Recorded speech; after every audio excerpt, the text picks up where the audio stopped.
Empire is nothing without its operators. The petit bourgeois middle children with neither the status necessary to directly hold political power nor the happenstance of fantastic wealth.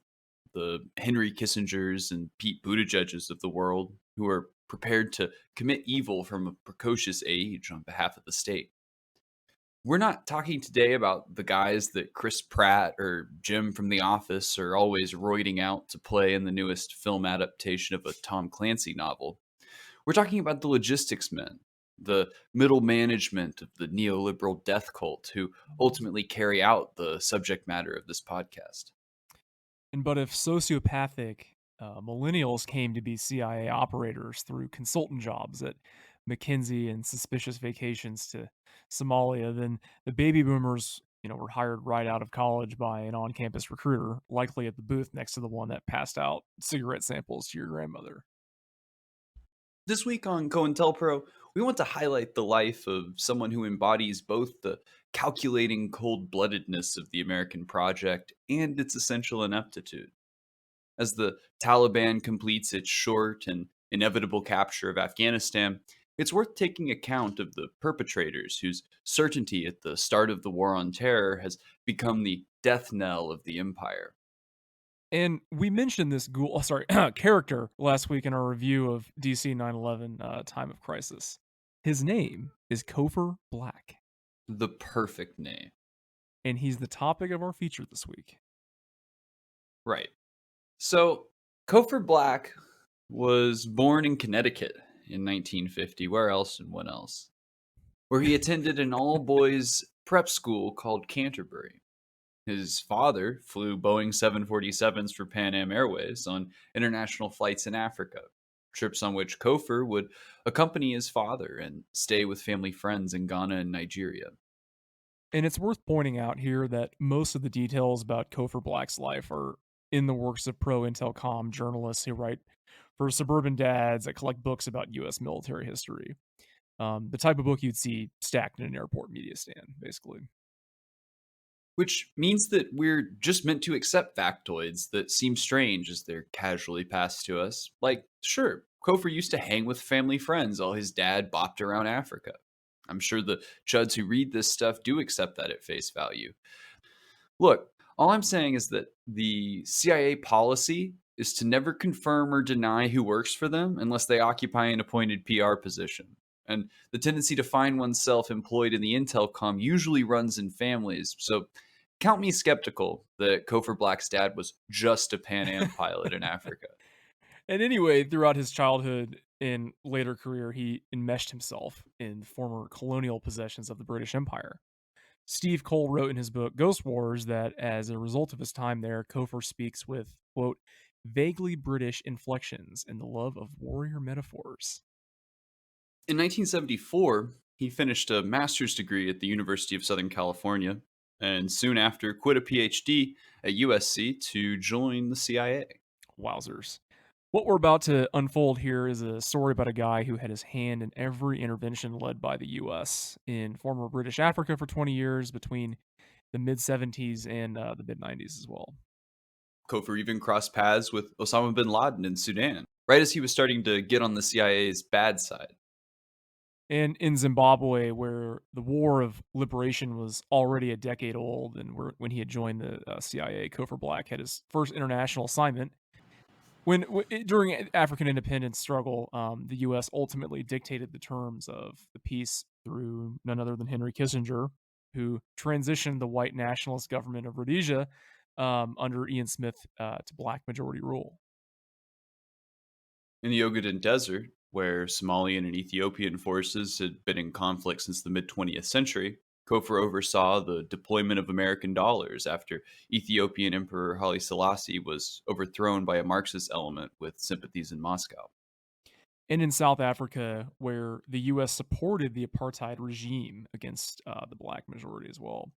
Mandela and the ANC were labeled terrorists by the CIA, which included Cofer Black among its operators in the country. From Kinshasa in Central Africa, Kofer directed the Reagan administration's covert support of Portuguese colonial forces in Angola against an African independence movement supported by the Cubans. But all of this was They mere prerequisite for his appointment to Khartoum, Sudan under George H.W. Bush.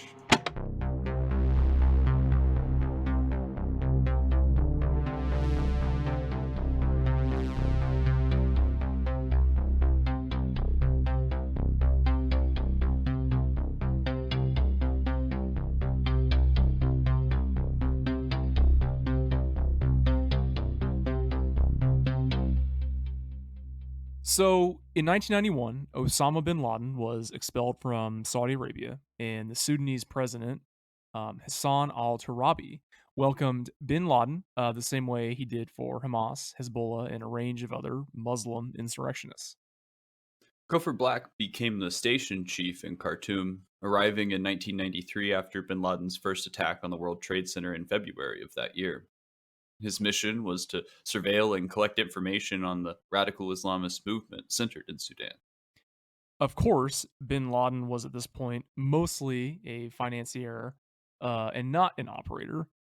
This was what made him an asset in the US backed struggle against the Soviets in Afghanistan, an operation conducted in large part by the CIA itself. This is part of the reason that bin Laden was allowed to maneuver so much during the 90s. It was well understood that bin Laden, like Saddam Hussein and so many others in the oil rich part of the world, were the product of US foreign policy in the 1980s. In particular, they were the products of efforts by the CIA to destabilize the region.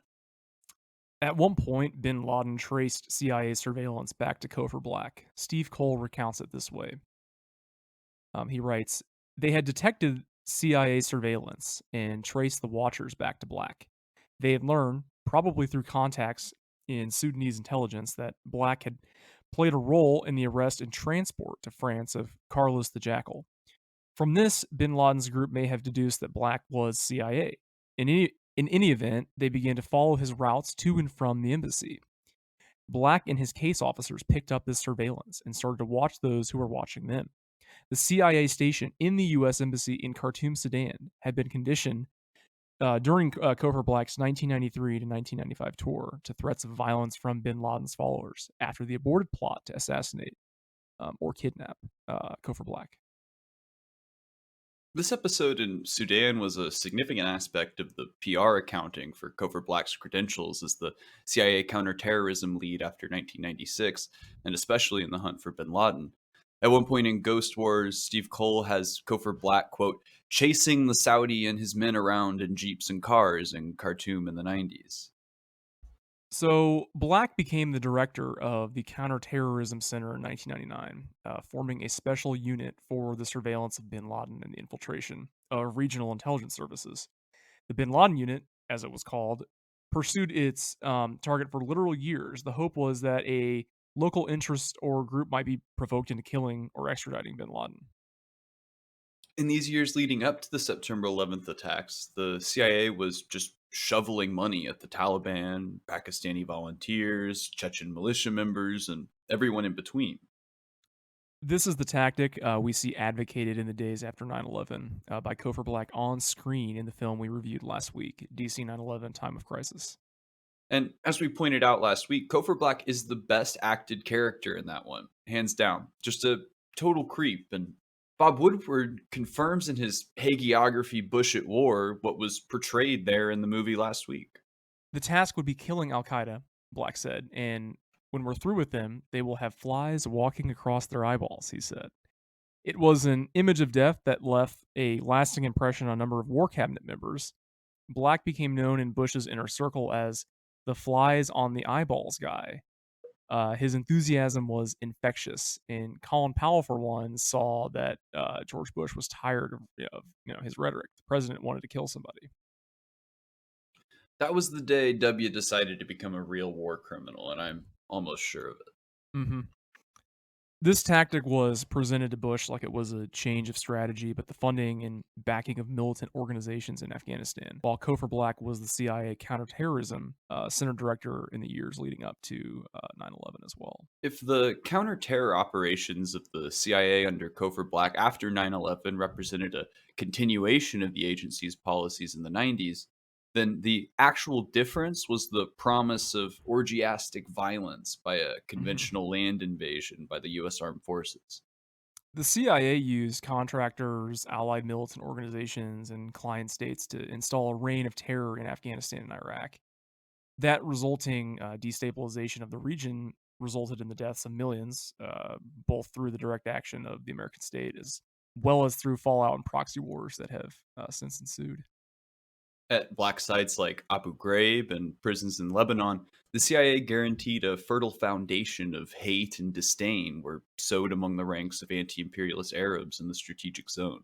So it's easy to forget just how long the writing has been on the wall for the US empire in Afghanistan. By 2006, even a career guy like Cofer Black well understood that it was time to cash the fuck out and go into the private sector. He did just that, and for 2 years, he was the vice chairman for none other than Eric Prince, brother of Betsy DeVos, and his private military contract company, Blackwater. And if you're as sick in the head as we are, then you probably know all about Blackwater and Eric Prince. But if you're not as sick as us, then you should definitely check out Jeremy Scahill's book on Blackwater. And we could go on forever about them, but Scahill already has. Suffice it to say that Blackwater is a quintessential example of the contractors that have come to typify the mercenary army of the United States. They've been in the pay of the CIA since at least 2003, intersecting with Black's time as the State Department's counterterror director. And in July of 2006, Cofer made headlines when he reported to have said that Blackwater had a standing mercenary force. Quote, Vice Chairman Cofer Black announced at a conference in Jordan that his company was ready to provide peacekeeping brigades to foreign governments and international bodies. News accounts of his speech raised the specter of a private army for rent to the highest bidder. Blackwater actually had to backpedal on those statements in the press. Turns out even Eric Prince had to rein in Bush's flies on the eyeballs guy. In September of 2007, a Blackwater operative went on a shooting spree in the streets of Baghdad, killing 17 Iraqi people. In December, they worried that they might lose their license to operate in the country. Four top executives in the company attempted to bribe Iraqi officials. Cofer Black, aware that there was more at stake here than just a license, fled Iraq. Though Kofor was apparently not involved in the planned bribes, it's clear he understood that this was the type of pretense that might actually get a former CIA spook dragged to The Hague to actually answer for his crimes. He resigned from Blackwater shortly before Prince rebranded and brought in a new group of investors. But not so fast. In November of 2007, before the story about the bribes came out, Kofor had already formed another contracting company called Total Intelligence Solutions, perfect name, which was owned by the same company as Blackwater. As of 2021, Cofer is still among the consultants for the OTA Group, which has absorbed Total Intel at this point. One of my favorite things about the world of private military contracts is how easy it is for these people to commit atrocity and then just completely disappear from a PR standpoint behind rebrands and buyouts. Black was back in line for a top State Department job when he worked on both of Mitt Romney's failed presidential campaigns as special advisor and counterterror expert. And when Mitt voted to convict Trump in his impeachment trial, it was pointed out that Kofer also found himself working for Burisma, the Ukrainian oil company, for which Hunter Biden so hilariously found himself on the board of. It's one big club, and you ain't in it. The Trump admin actually tried to use this connection between Hunter Biden and Burisma to try to discredit Mitt's motives for the vote to convict. Mm-hmm. So what do we make of this?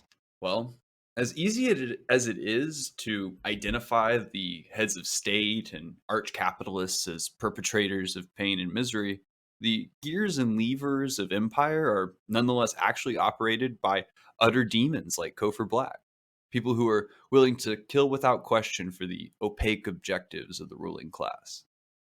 Right. And what's also remarkable about Kofer Black is that his career is actually just a winding road on the way to the end of the U.S. imperial project. Whether it was the capitulation in Rhodesia, the end of apartheid in South Africa, or the doomed efforts of the Portuguese in Angola, Kofer found himself in one imperial failure after another.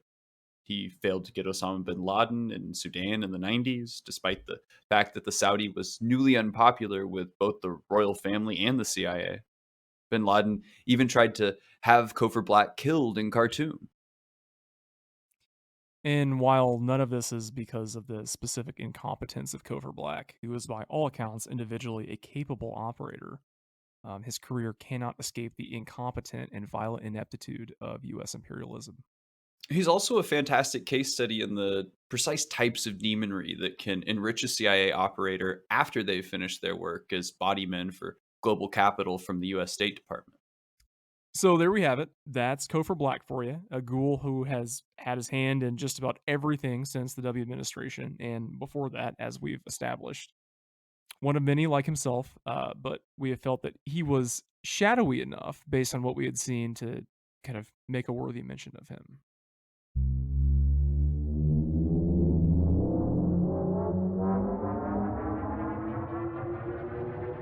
I just wanted to take a second to like reflect on this conflict that has literally been going on for our entire like conscious lives, Yeah, that yeah. in a matter of weeks went right back basically to the way To it where it was was from, yeah, before. exactly, right And prior. to just sort of like contemplate for a moment just the, 2 decades of, you know, of misery and suffering funded by American tax dollars and for absolutely nothing, Yeah, you know.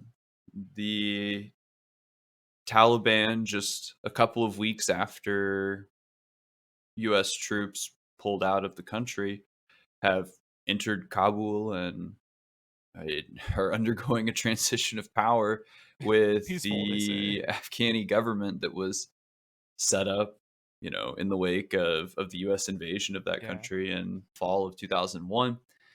There was footage of absolute standstill traffic everywhere in Kabul, people trying to flee, trying to get to the airport, and then I think just a little bit ago, there were reports of explosions, more gunfire, I think, um, near the airport. So, I mean, I think the a lot of the speculation has been the Taliban are probably going to, or they at least should, um, allow U.S. embassy workers and other countries, embassies and all that to get out. The workers of these foreign countries, I expect, will be able to get out, but that's not going to be the same sort of leeway given to Afghani, citizens.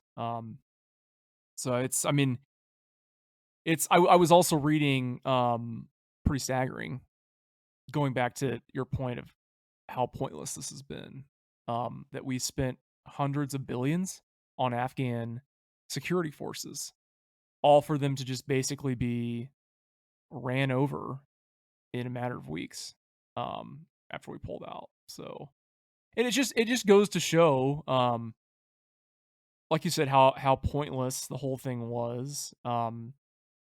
The same result would have happened, had we pulled out 10 years ago or had that happened 10 years from now. I don't think they, the architects of this conflict necessarily saw that when they originally, got this going, that, this would end and, the Taliban and these insurgencies, whatever, like they would, within a matter of weeks, reclaim, what they had, prior to our occupation of the country and the region. And so, like, it's very stark evidence that has been laid out that the past administrations have utterly failed to make anything meaningful happen, Mhm. um, in Afghanistan. Well, and it's kind of a trite observation to make at this point that Afghanistan is the graveyard of empires. Since the 19th century, the British have failed to project power into the region, and so did the Soviets, and now the United States. And I think it's, um, I think it's interesting as somebody who has grown up during this time period Mhm. because we were all told as children that the US Army and our soldiers and our operators were going over there to protect us from the bad guys. Mhm. And the shock and awe of the US military invasions of Afghanistan and Iraq seemed to leave very little doubt that that was what was underway. Yeah. However, as all of the, meaningful leaders of Al Qaeda slipped across the border into Pakistan, and Mhm. the spuriousness of the connection between Saddam Hussein and the September 11th attacks became more clear, the certainty, the confidence that we had had in our armed forces to carry out sort of Marvel Cinematic Universe competent violence that would be required to actually resolve the the underlying issues of terrorism and militant organization in rural Afghanistan, seem to come undone in the face Yeah. of of the reality on the ground there. And it's a point I've made on this show before, but it bears reiterating now that when the state is weak in a location, Mhm. then militant organizations begin to crop up, right? That's true on the south side of Chicago, the same way it's true in the mountains of the Hindu Kush region, right? That where there are social needs that are not being met by the state, certain organizations are going to crop up in these places to meet those needs and demands of people, Yeah. especially when those organizations have the capacity to entice and pay Mhm. otherwise poor and marginal individuals to operate for them, Yeah. right? And so, unless you actually do something to change those conditions on the ground, then you're never going to be able to change that status quo, right? And the thing was is there was never any truly serious effort to make it so that Afghani farmers weren't incentivized to join a militant organization like the Taliban, like the countless others Yeah. that existed in the north of Afghanistan before the invasion 20 years ago. Mhm. And I think that in much the same way that we often misunderstand the way that political ideology can shroud the uh, realities and contradictions of any society, right? So too can the imperial ideology of a place like the United States obscure the extant contradictions on the ground at the place you're trying to put the tip of the spear. And I think that that's the sort of trite historical truism that we have on display here, which is that empire often misunderstands what it would actually be required of them to stake out control over a particular territory. Yeah. It's just sad. I mean, I just cannot help but feel for, the people in Afghanistan that are going to have to deal now with the same sort of societal social norms that they dealt with, from what was it, 1996, 2001 was the last Taliban rule. So I mean, and I was just kind of reading about like those norms, those rules, those laws, and stuff like that that the citizens had to abide by, and that's here we are in 2021, and that is going to happen again. Just a complete repeat of history, and I don't know. I can't help but I don't it's just like I was saying earlier, the evidence that has just been laid out unintentionally, um, over the past couple of weeks, how much of a just an absolute atrocity and failure this whole thing has been by the U.S. Mhm. state. If that, Yeah, if that had even been the real objective, we might not be seeing, this outcome. But yeah, the yeah. the, Fair the point. thing is that it has always been a lie Hmm. that this conflict ever had anything to do with changing the social reality of Afghani women Yeah. or anybody else who finds themselves under the brutal, regressive rule Yeah. of the Taliban. Yeah. And I think that's become a much more clear point to, like, American citizens as of today, that this whole thing has been a sham. Mhm. Um, I think more people, maybe I'm wrong, but I do think more people are going to catch on after today. The problem is that the military is not the tool for fixing those types of problems, Yeah. right? If you want to change things that are the product of, you know, poverty and agrarian traditional society, right? If that's actually your objective, then you don't deploy a standing army in a conventional land invasion, right? These are not the tools of social improvement. They never have been. And the imperial myth that they are is Mhm. couched in, the Rudyard Kipling white man's burden brand of racism that's 150 years old. Yeah. And I think that with that comes the naivete that is necessary to have that kind of worldview, right? That you're just gonna, airdrop a ballot box into Kabul and then everything's gonna be fine. I have all kinds of thoughts on it. It's so hard to unpack because there's For me, the thing that I've just been racked with this week is just that, I remember when this thing started, yeah. I remember all the stuff people used to say about it. I remember that for the longest time, the war in Afghanistan was the one that liberals justified, right? That it's like you would often hear people who had opposed the Iraq war say, "Oh no, but we needed to do the Afghanistan thing." Right? Like that wasn't a mistake by the Bush administration. And this was usually something that liberals would say to like because like in the 90s and for a little while after, the liberals were like always really really scared of being seen as weak, Yeah. right? And so this was sort of, downstream of that impulse, you'd often hear liberals Yeah. be like, "Oh, no, that we needed to go to Afghanistan." Mhm. Of course, you know,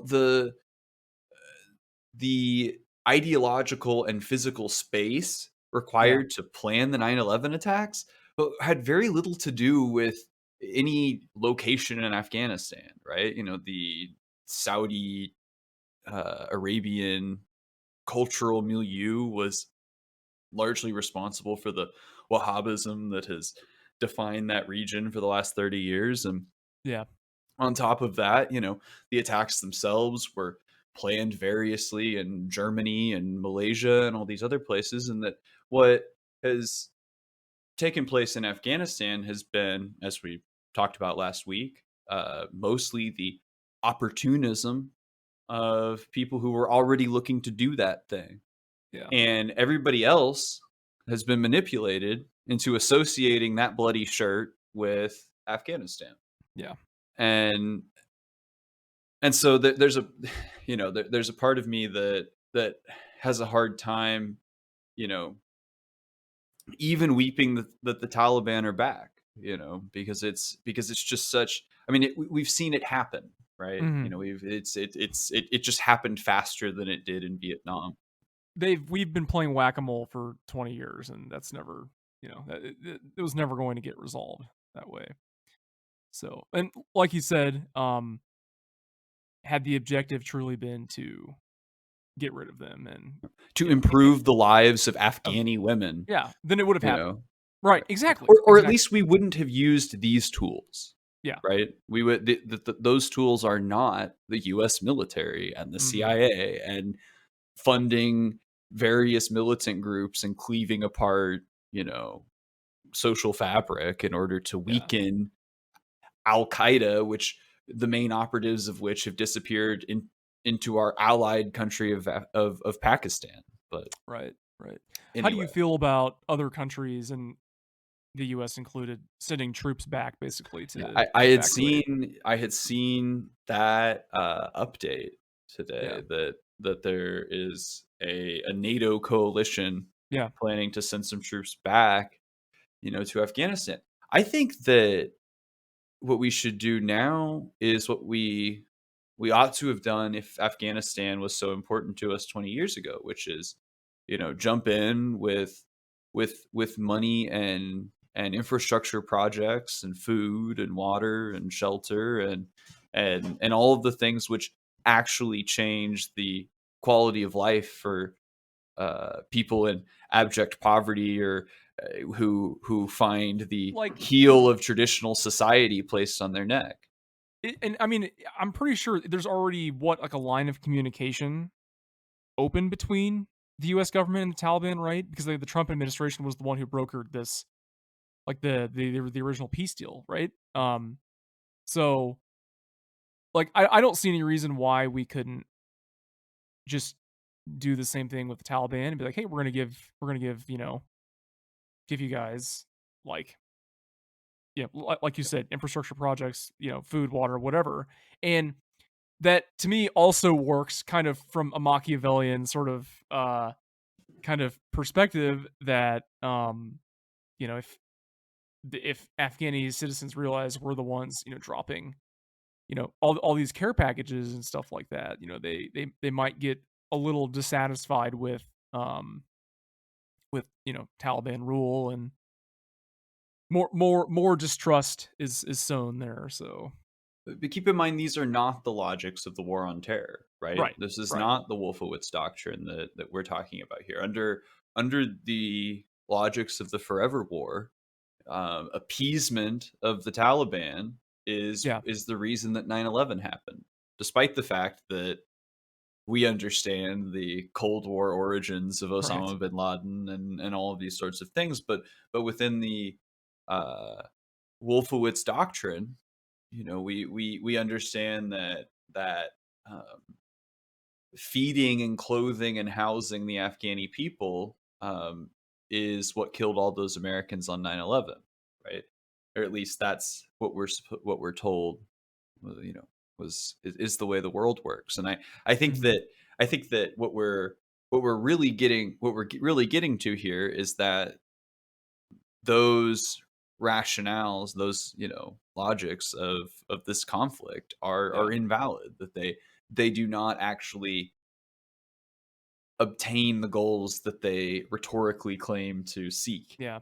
Today should have been more shocking than it Yeah. was, and that's what I think really struck me is just how big of a news story we all realized it was. We were just kind of like, ah, man, like this was coming, and Yeah. Well, and I think when you're young, it's really hard to imagine a group like the Taliban, triumphing over the US military in the long run. And then right, I think that part of the thing for me that I've known for a long time, but that has been, proven flatly true here, which is that when empire is decaying, right, that very ill-equipped, untrained forces hmm can and will triumph over vastly superior state and imperial powers. yeah, And I think that that's something which in the shock and awe of the early days of the war on terror seemed almost impossible, right? hmm That what would happen to Afghanistan would be, would would I'm not even sure we in those days knew how it was going to end, right? But it's yeah, certainly the idea that they would just outlast the US military for 20 years, was not a um was not an outcome that seemed likely, and yet by right. 2006 and for 15 years since, it's been almost inevitable.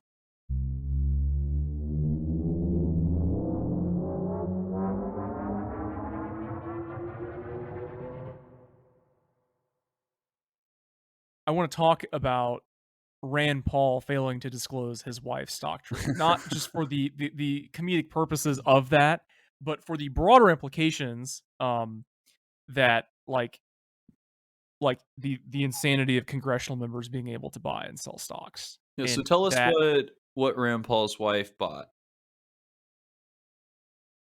hold on a second here. So she bought shares in Gilead, a COVID Gilead. treatment maker in the early days of the virus. Or Gilead, sorry. Yeah. And I think that was like their only stock purchase in like Yeah, years. that's Is what that I what it read. said? I think is what the CNBC article I was reading. Yeah, in years. Yeah. Um, it was made one day after the first clinical trial began. Oh, so it was for remdesivir. Okay, yeah, as a treatment for COVID-19. And so like, yeah, so the Kentucky senator disclosed his wife's purchase on Wednesday, more than 16 months after the legal deadline for such disclosures by a member of Congress. So, it's funny because I was texting someone else about this story, and we were we briefly kind of mentioned, I think it was 3 or 4 years ago, when Rand Paul's neighbor just beat the fucking shit Yeah. out of him in his yard and sent him to the hospital, and I think he had to have Yeah, like a no, lung he transplant or something. And it was because he flipped out because like Rand Paul was like dropping like landscaping trash on it this was a guy's neighbor yard. war. And so It was like he Rand just Paul had had enough. like borrowed the It just lawnmower went and not over. given it back one too many times or something, and this guy just went over there and uh beat the shit out of like, I don't know, like 5'3" Rand Paul. Yeah. I don't know, actually. Is I he was just shorter pulling than a he number appears? out of Is the air. that is Let's that see. like a thing? Rand Paul height. He's Is 5'8". it like a Okay, weird so Tom he's Cruise thing? So relatively average actually. But I don't know, there's something about him. yeah, He's got short guy energy, doesn't he? Anybody who's like trying to tell you he not to does. No, 100%. tell him to wear a seatbelt seems like somebody who might need a booster seat. But Yeah. yeah, no, Right. I think that the flagrant insider trading that often goes on in the Yeah, I halls mean there of was Congress yeah, and the state and then of course within the private sector. I read either yesterday or the day before that like congressional members perform like 9 to 10% better on trades than like the general public, Yeah. you know? Like Yeah. it doesn't Well, sound like a lot. That is a very and significant percentage difference there. my So, favorite thing about this is that it's like these are like the Pauls are like medical professionals, right? yeah. Like it so and this is my favorite kicker is that they purchased these shares 3 weeks before the WHO declared a pandemic, right? Mhm. Which means that they, in their rational, intelligent, medically educated minds, fully understood in What was advance, about to happen. right? Yeah, in advance of even the WHO making a call on it, um, what was about to happen. And keep in mind that these are the same people who, mostly out of political necessity, but have still nonetheless told people to resist mask mandates and ultimately have been a part of the political class that has been, dragging their feet and extending the pandemic. Yeah.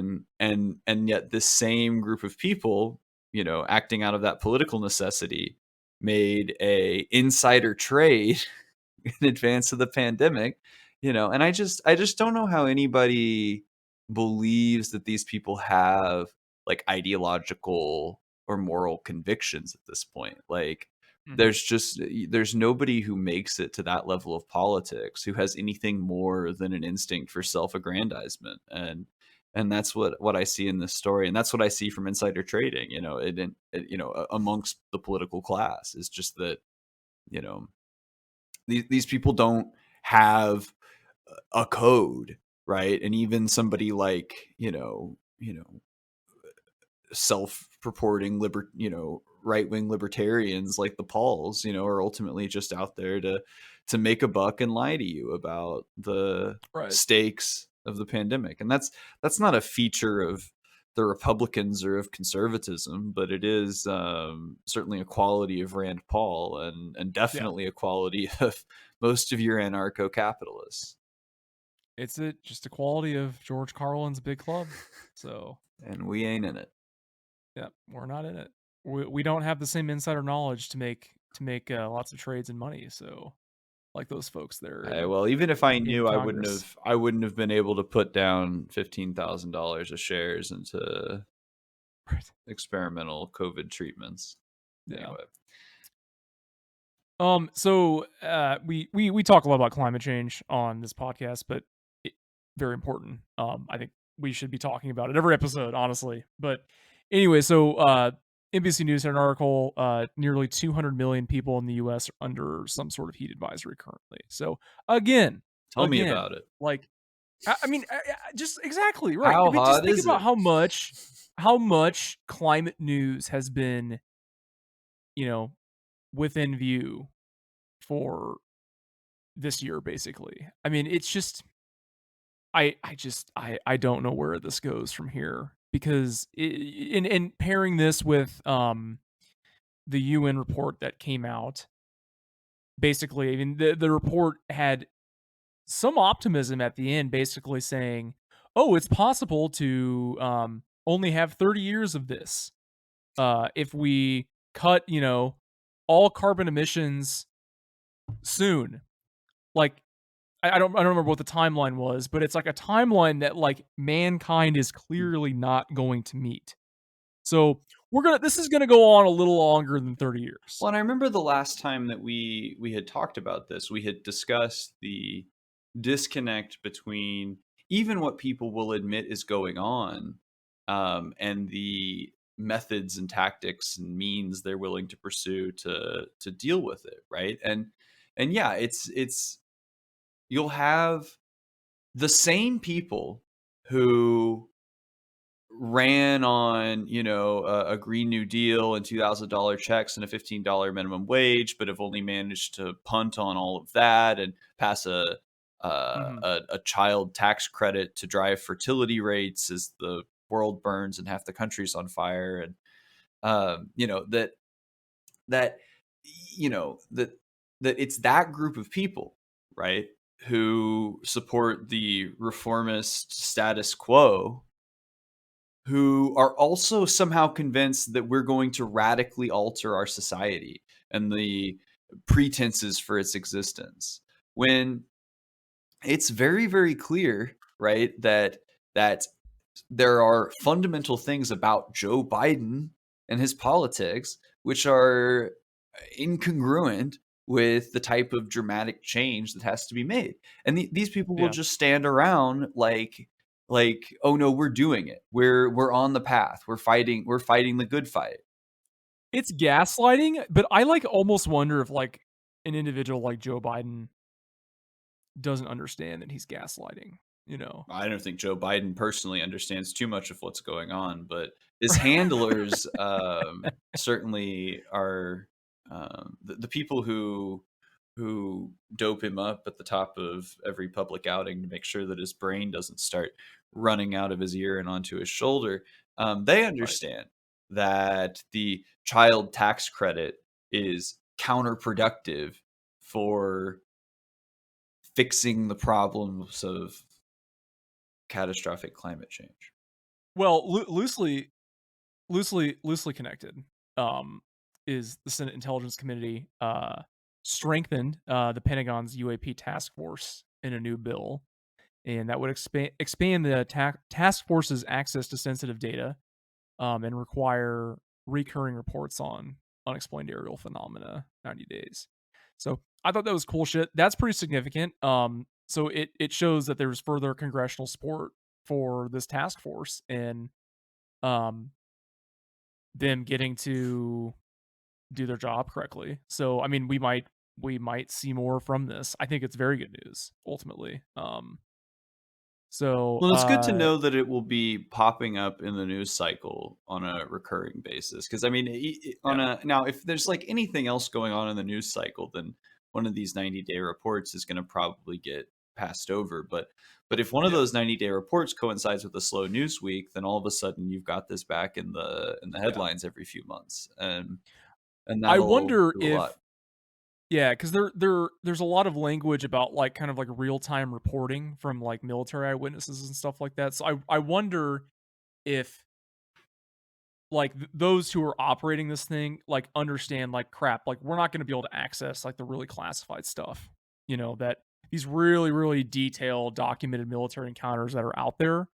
And so now they're like, oh, well, if we can come up with actual real time reporting on this, we might be able to catch one of these like crazy incidents now and not have it get locked away in the catacombs of the Pentagon. We can be, right there alongside the other factions who are trying to get this information and stuff like that. So that's kind of how I took it. Because there hasn't been a real time reporting mechanism in place for this stuff ever. Even like, I mean, during the Cold War and stuff like that, it didn't exist. And so, there's hundreds and hundreds of stories from the Cold War of military encounters that are legitimate and told by, trained observers in the military and stuff like that. So, I think there's potential for this to be significant to get so the task force can immediately jump on something that is like a very holy shit moment that the public could potentially see. Mhm. So, which I think is cool. No, it's exciting, and maybe they'll save us from our decaying empire and boiling oceans. Well, it's funny because I was listening to none other than Tom DeLonge and Jim Simivan, who's the CIA spook on To the Stars Academy. And Simivan basically said he thinks the intelligence behind the phenomenon is and like someone who is like in the know, literally saying the intelligence behind the phenomenon, indicating not human, literally said, he thinks it's indifferent to us. So Yeah, well, which that would certainly make someone, sense. I think that evidence bears out that if there are ultra terrestrial forces intervening in human affairs, it is indifferently. yeah, but I saw people commenting and basically saying, like what he means by that is these are like indifferent means like something that we might view as morally wrong, but to them Right. isn't. Well, sure. Yeah. Yeah, Yeah. to individuals and whatnot. Absolutely. Yeah. I mean, we do the same thing with Right. like us going into With whale whatever sharks. habitat and doing something more primitive and lesser to humans. Right. And the morality seems very clear there, doesn't it? Right. Just, not batting an eye. So it's tag that buffalo's ear and move on. I mean, I just think that it's like this is I mean, literally like an actual like pro of democracy at work for this subject. So transparency, at least. Yeah, this is actual transparency on this, which we've never had. And I think that's what people need to like understand is this subject has not been transparent for 70 years. I mean, there was I saw a quote one time, it may have been from someone like Richard Dolan or somebody basically saying like after World War II, there were two truth embargoes, basically Cuba and the UFO phenomenon that were put in place. And one of the things to me that is like really striking about the current news on UFOs and UAP is that like there's almost this impression given to the American public that this started in like all this stuff started in like 2004 with the Tic Tac incident.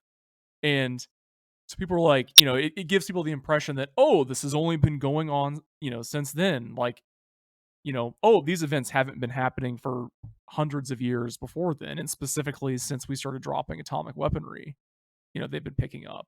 And like most, the general public is not aware of the sheer number of sightings that have taken place near nuclear weapons installations where objects have literally, and it's documented, shut off and turned on missiles. Like this is so well documented by people like Robert Hastings and stuff like that. And we have, he has plenty of sources on the record who were there at these bases talking about what happened. Oh, a literal fucking flying saucer came in and, turned on the launch sequence for one of these things, as it's aimed at Russia or whatever. And so like yeah, I think that is the type of information that those who are in the know, the faction working against getting this information getting out, they are like the the nuclear connection, that sort of thing, that's the information they don't want the American public to kind of like be aware of. But and to the credit of people like Elizondo and Mellon and Tom DeLonge and the an unidentified show they did on History Channel, which was really well done for being a History Channel show. Like mainstream television talking about these cases at nuclear weapons installations to millions of people. So It's on the move for sure. The topic is on the move, yeah, and yeah, still gonna stay in our news cycles as well, which is encouraging.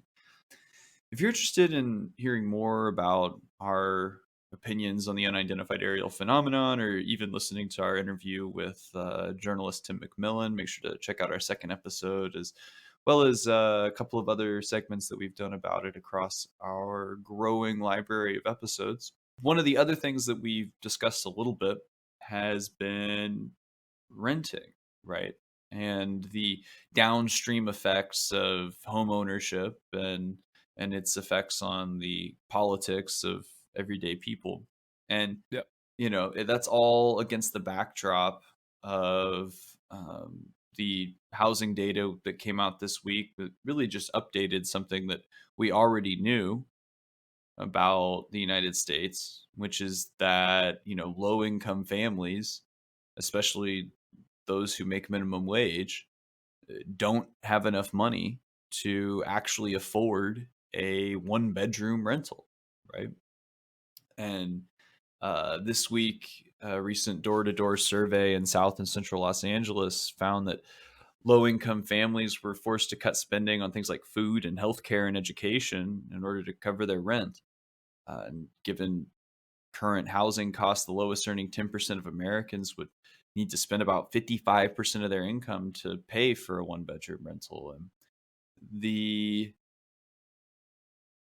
this is all, of course, occurring as we are kicking the can down the road on the eviction moratorium, which for a few days seemed like the Democrats were going to let lapse, despite the fact that they only needed to direct the CDC to extend the moratorium. Yeah.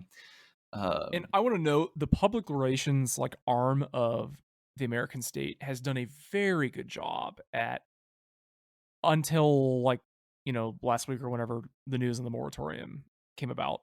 It's done a very good job on keeping this out of view, given how many people are going to be affected by it. It's a huge news story. it's millions of Millions and people. millions and Yep. millions and millions of Americans are affected by it. And that's a lot of people. And it just kind of gets brushed away on the daily in American mainstream news. That is really significant to me. Because like I mean, I saw that news story and I was like, oh wow. Like we just heard about we got moratorium news last week or whatever, and I was like, before that, I can't really remember the last time we talked about it, but it's been this looming thing that we've been facing for over a year, or however long it's been. And I don't know. I think that is incredibly deliberate to me Mhm. to keep it out of the I news. I think what's also striking about it is that it's also demonstrated that there's absolutely nothing about the hardship of paying rent that's really Hmm. all that essential to like keeping society going, right? That we could and have just said for the last year that, you know, you don't you don't have to pay rent, nobody can evict you, and everything has gone on just fine. The only people who have been negatively affected by it are rent seekers who, Hmm. produce nothing and Right. largely, squirrel away those funds in savings accounts and offshore Yeah. banking companies and et We could cetera, et take cetera. we could take half of Bezos's wealth, and leave him at $90 billion and cover the cost of, keeping people Right, in, but in for housing. me, it's just like it increasingly goes down to an even smaller level, where it's just like, Yeah. no, I'm sorry, your your you know relative died and left you a house. Maybe you don't get to just sit around and slumlord off of that money for, and while some menial laborer has to go to the fucking McDonald's and make money for you, right? Maybe that's not Mhm. something that gets to keep happening for you. Maybe you actually, have to be a productive member of society instead of um, profiting off the basic human right of having housing and shelter from the elements so you Yeah. don't literally die of exposure in a Mhm. world with the wealth and industry to provide As that for people everyone. literally just did in Yeah. Texas Yeah. this year. So, Just on and just on the that street. man that is their governor is about to get reelected, by the way. So, like, that's, after basically being, at least partially responsible for the deaths of people, Yeah. not, you know, with their entire power grid failing them. But that's getting off track there. So I could go on about how much that nonsense pissed me It off. kind of made So me want to talk about the Andrew Cuomo thing this week. Because I feel like the with Cuomo, it's like, for mhm, him, he feels like if it had just been the sexual harassment thing, or if it had just been mhm, the fact that he killed every member of the silent generation still living in New York City, if it had just been like one of those things and not both at the mhm, same time, he would have beat him. And I think that for Cuomo, that's the reason that he's most upset about what's happened to him is that he could have beat either one of those stories on their own. And it's just, yeah, he couldn't both kill the silent generation and sexually harass his staff for 20 years. And because apparently yeah. there are limits these days to what you can get away with. In any sort of like normal like news cycle or however you want to call it, like the story before all the sexual harassment stuff broke, him basically his administration um covering up the nursing home scandal, as we've kind of just been talking about. Like, Right. that alone is so crazy to me and would topple anyone who Right. oversaw that. See, he And thinks it didn't, it just that's right. was, that was so brushed under the That's rug. right.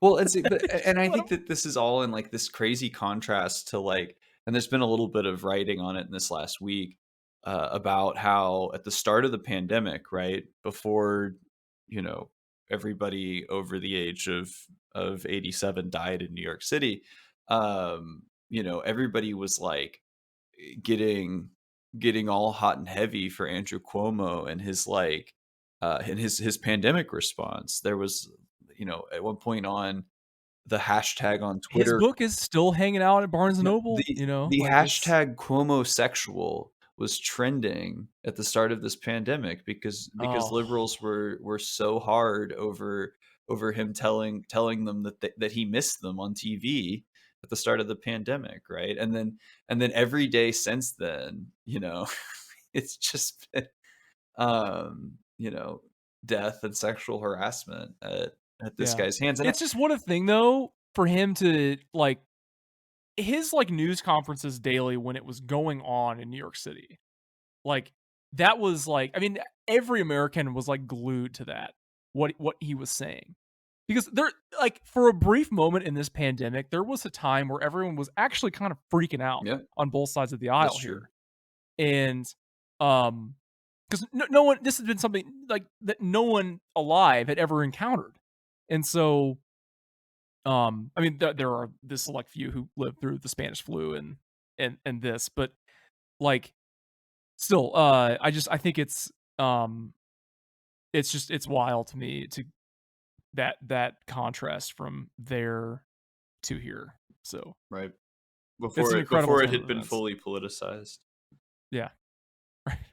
before dying as an obese person who can't get a respirator became a part of our American identity.